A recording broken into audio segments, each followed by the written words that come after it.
Hello everyone, good morning. ये ना सुबह का टाइम है। हम लोग अभी मैं सुबह का नाश्ते का बर्तन को धो रही हूँ। और हम लोग ना सुबह जल्दी नाश्ता कर लिया था आज, और मेरे हस्बैंड भी खा पी के जा चुके थे। और सुबह ना जल्दी उठना मतलब नहीं हो पा रहा है। मैं तो जल्दी उठ जाती हूँ क्योंकि बाबू जल्दी उठ जाता है, इसीलिए उठ जाती हूँ। लेकिन मैं रूम से बाहर नहीं निकलती हूँ क्योंकि बाहर ठंडी रहती है और बाबू उड़ जाता है। तो जितना देर तक ना रूम के अंदर रहता है उतना देर तक मैं उसको रखती हूँ, और फिर जब वो बाहर आने के लिए रोता है ना तभी हम लोग बाहर निकलते हैं। तो करीबन 5 बजे उड़ जाता है बाबू, और हम लोग आज निकले थे 7 बजे। और तब तक ना मेरे देवर जी भिंडी को बेच के आ गए थे, क्योंकि कल भिंडी तोड़ी थी और उसको ना जल्दी बेचने के चले गए थे। और कल तो लॉकडाउन था, क्योंकि यहाँ लॉकडाउन चल रहा है मार्केट में, क्योंकि हमारा जो ज़िला है वो चेंज हो चुका है। क्योंकि रायगढ़ ज़िला था पहले, अपना सारंगढ़ ज़िला में हमको मिक्स कर दे रहे हैं। नया ज़िला सारंगढ़ ज़िला बना है ना, तो सारंगढ़ ज़िला में हमको मिक्स कर दे रहे हैं। तो सब मतलब नाराज़ हैं, क्योंकि हम लोग सारंगढ़ में शामिल नहीं होना चाहते हैं। रायगढ़ ही हमारा अच्छा है, क्योंकि रायगढ़ पास भी पड़ता है और सबको सुविधा भी होती है रायगढ़ से। तो सब रायगढ़ में ही रहना चाहते हैं, तो कल बंद किए थे। और इसलिए भिंडी को ना हम लोग उड़ीसा बेचने के लिए गए थे। यहाँ ना पास ही में है, प्रकाशपुर बोलते हैं गांव है, उड़ीसा का है। हम तो उड़ीसा बॉर्डर पर रहते हैं ना, तो उड़ीसा को बेचने के लिए चले गए थे, क्योंकि हमारा यहाँ जो है बंद था, तो उड़ीसा को जाना पड़ा था हम लोगों को बेचने के लिए। और हम लोग ऐसा चिल्लर नहीं बेचते हैं। मेरे जो देवर जी है ना, वो ना जाके ऐसे थोक ना जो रहते हैं व्यापारी लोग, हम लोग कोचिया बोलते हैं, उनको दे के आ गए थे। तो भिंडी को देकर आने के बाद ना वो ना गाय को दूध को निकालने के लिए चले गए थे। एक चाचा जी है हमारे परिवार से ही, वो ना गाय का दूध निकाल देते हैं। तो उनके साथ वो बछड़े को पकड़ते हैं और चाचा जी निकाल देते हैं। तो दूध को ले आए थे, और मैं दूध को भी गर्म कर दी थी मेरे बेटे के लिए। और ये नाश्ता का जो बर्तन था, मेरी देवरानी ने नाश्ता करके चली गई थी नहाने के लिए, और मैं बर्तन को धो कर रख दी थी। और ये देखिए ना, मैं बर्तन धोने के बाद ना बाड़ी तरफ चली गई थी। तो आज ना हम लोग बनाएंगे प्याज भाजी की सब्ज़ी, और एक फूल गोभी भी ले आई थी। और भिंडी जब बेचने के लिए जाते हैं ना मेरे देवर जी, तो आलू और प्याज और बस टमाटर, ये 3 चीज़ खरीदते हैं हम लोग, और बाकी तो सब साग सब्जी हमारे बाड़ी तरफ है। प्याज भाजी ले आई हूँ, और ये ना वो वाला प्याज भाजी है, मतलब जो प्याज होता है और अंकुरित हो जाते हैं ना, उसके जो पत्ते निकल आते हैं, हम लोग कसे विल बोलते हैं प्याज को, तो कसे विल है ये।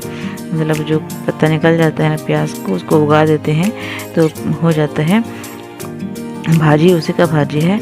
उसके पत्ते को तोड़ के हम लोग भाजी बना के खाते हैं। तो ये हम लोग उगा दिए थे कसेविल को, कसेविल बोलते हैं हम लोग। तो उसको उगा दिए थे, तो उसका पत्ता मैं तोड़ के ले आई हूँ, और बैगन के साथ बनाएंगे इसको। अच्छा लगता है, मेरे को तो अच्छा लगता है प्याज भाजी की जो सब्ज़ी है। तो हम लोग बनाएंगे आज इसको। और फूल गोभी और ज़्यादा नहीं है, ख़त्म होने वाला है। और मेरे सासू माँ फ़ोन की थी कि हमारे ज़्यादा तक रखे रहे ना फूल गोभी और जो गोभी है, क्योंकि वो ना वहाँ पे उनको बहुत ज़्यादा परेशानी हो रही है, खाने पीने की दिक्कत। क्योंकि बाहर तो बाहर ही होता है, घर जैसा खाना, घर जैसा माहौल तो नहीं हो पाएगा ना। और वो तो एक हॉस्पिटल में है, तो हॉस्पिटल का खाना तो बेस्वाद ही होता है।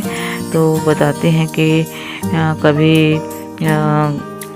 राजमा दे दिया जाता है उनको सब्जी में, तो कभी क्या बोल रही थी यार, मिल मेकर हम लोग बोलते हैं, सोयाबीन बड़ी को, वो देता है। और बहुत दिनों के बाद ना कल फ़ोन की जो बता रही थी कि बहुत दिनों के बाद आज ना हमको अच्छा खाने को मिला है।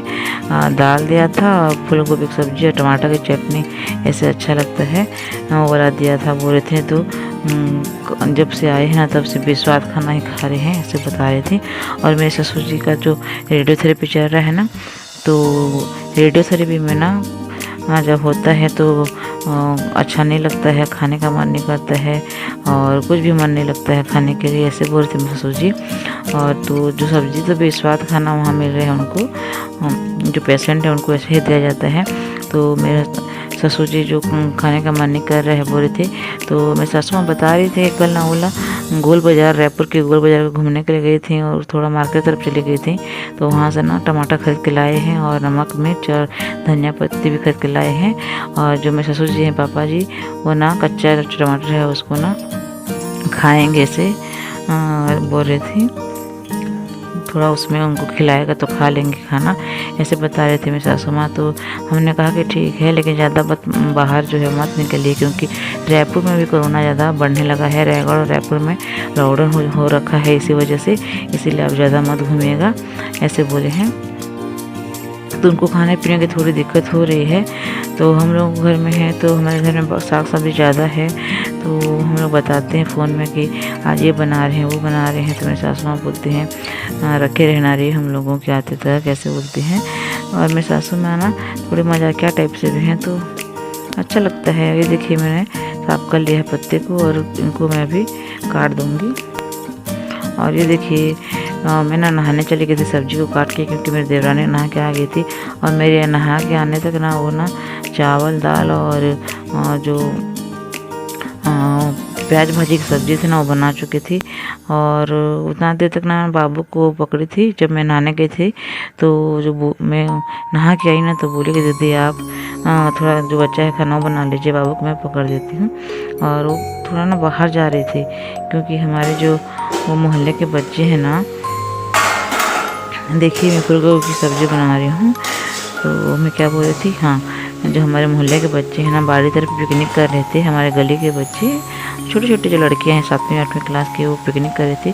तो मेरी जो देवरानी है ना वो ना बाबू को लेकर उनके पास गई थी, क्या क्या बनाए हैं क्या क्या कर रहे हैं देखने के लिए चली गई थी। तो मैं बोली ठीक है मैं खाना बना दूँगी। बोली मुझे अच्छा भी लगता है खाना बनाना, और जो बाबू है ना उसको घूमना भी हो जाता, इसीलिए बोली कि ठीक है जा चल लेके चली जा। तो बाड़ी तरफ ही ऐसा बहुत ज़्यादा पेड़ है, उसके छाँव के नीचे ना हमारे गली के जो बच्चे हैं ना वहाँ पिकनिक कर रहे थे, तो उनको दिखने के लिए चली गई थी। और ये देखिए मैं बैठ गई थी सब्ज़ी बनाने के लिए, फूल गोभी की सब्ज़ी है। और हल्दी मैंने दे दिया अभी, और इसको थोड़ा सा भून लूँगी मैं।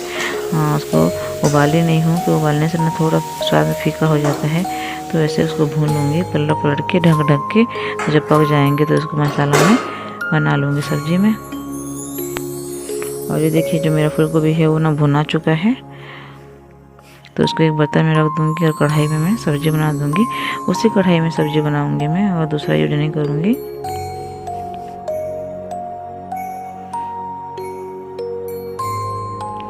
और मसाला मेरी देवरानी ने पीस के रख दिया था ग्राइंडर में, तो उसी को मैं लेने के लिए चली गई थी। हमारे यहाँ ना मेरे जो देवर जी हैं फूल गोभी की सूखी सब्ज़ी बनाने के लिए नहीं देते हैं। मुझे तो अच्छा लगता है सूखी सब्ज़ी, ये वाला भी अच्छा लगता है। तो जब वो रहते हैं ना तो मत बनाना बोलते हैं, क्योंकि उनको रस्सा वाला ही पसंद है। तो रस्सा वाला सब्ज़ी बनेगा आज।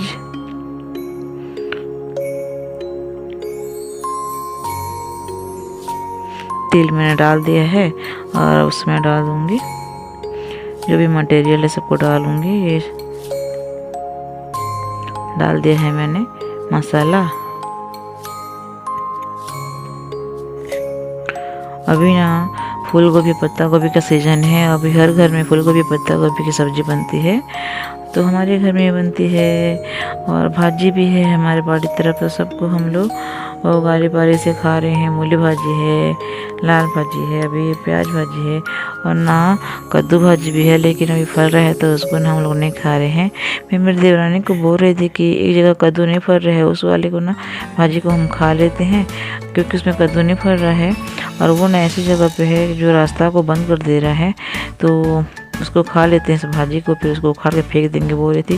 तो मेरी देवरानी बोलती है कि नहीं कद्दू फलेगा, कद्दू खाएंगे। और क्योंकि कद्दू तो उसका फल हो रहा है, लेकिन वो ना रुक नहीं रहा है, ठहर नहीं रहा है, झड़ जा रहा है। तो मैं बोलती कि खा लेते हैं यार इसको, ना रुक नहीं रहा है और झड़ जा रहा है, रास्ता भी बंद हो रखा है, ऐसा बोल के तो मैं मना कर रही थी, इसलिए नहीं खा रही हैं। देखिए मेरी सब्ज़ी बनकर तैयार है और अभी डाल दिया है मैंने धनिया पत्ती और ये एवरेस्ट मिर्च मसाला डाल देती हूँ मैं। अच्छा लगता है, इसका खुशबू अच्छा आता है और खाने में भी टेस्टी बनता है, इसलिए मैं थोड़ा सा बस डाल देती हूँ, ज़्यादा नहीं, चुटकी भर डाल देती हूँ। तो मेरा जो सब्ज़ी है बनके तैयार है। तब तक मेरी देवरानी बाबू को लेकर आ गई थी, ये भी सब्ज़ी बन रहा था। और ये देखिए ना शाम का टाइम है और ये ना मेरी दीदी की लड़की है, मेरी भी बेटी हुई ना, तो वो ना आए थे शाम को हमारे गांव में ना दांत को जो दर्द देता है तो फूंकते हैं, मतलब इसका दांत दर्द दे रहा है तो फूंकवाने के लिए आई थी। और तभी ना मेरी सासू माँ भी फ़ोन की थी, बाबू जो मेरे बेटे के बारे में ना पूछ रही थी, मैं फ़ोन पे बात कर रही थी और वहीं पे बैठे थे, चाय वाय मैंने उनको दे दिया था। और इस गांव में ना 2 जने फूंकते हैं, तो जब फूंकवाने के लिए आते हैं ना तो नारियल और अगरबत्ती लेके आते हैं। अगर किसी को फूंकवाना है ना तो ले आ जाना हमारे गांव दांत दर्द देने में। मैं इसको बोली कि फूंकवाने में ज़्यादा विश्वास मत कर, डॉक्टर के पास चले जाना, ऐसे बोली हूँ। तो हाँ बोली है ये, और जाते टाइम डॉक्टर के पास जाऊँगी बोल रही थी। इसका ना अभी जॉब लगा है, CHO बन चुकी है ये, मतलब नर्स हो गई है। और कहाँ लगा है मालूम है, ये ना मेरी देवरानी के गांव में इसका जॉब लगा है। तो ये जाते टाइम ना डॉक्टर के पास होकर जाएगी अपने दांत के लिए। फुकवा भी ले रही है क्योंकि यहाँ मानते हैं ज़्यादा फुकवाने को, क्योंकि वहाँ कीड़ा निकलता है, बोलते फुकवाने से कीड़ा जो है निकल जाता है, ऐसे बोलते हैं। तो फुकवाने के लिए आ गई थी। तो वीडियो को यहीं पर एंड करते हैं, और मेरी वीडियो को पसंद आती है तो प्लीज़ लाइक कमेंट और शेयर कीजिएगा। अपने चैनल को प्लीज़ सब्सक्राइब कर लीजिएगा। तो जो भी नए हैं मेरे चैनल पे तो सब्सक्राइब करके ही जाइएगा। तो मिलते हैं एक नई वीडियो में, तब तक के लिए बाय बाय, टेक केयर।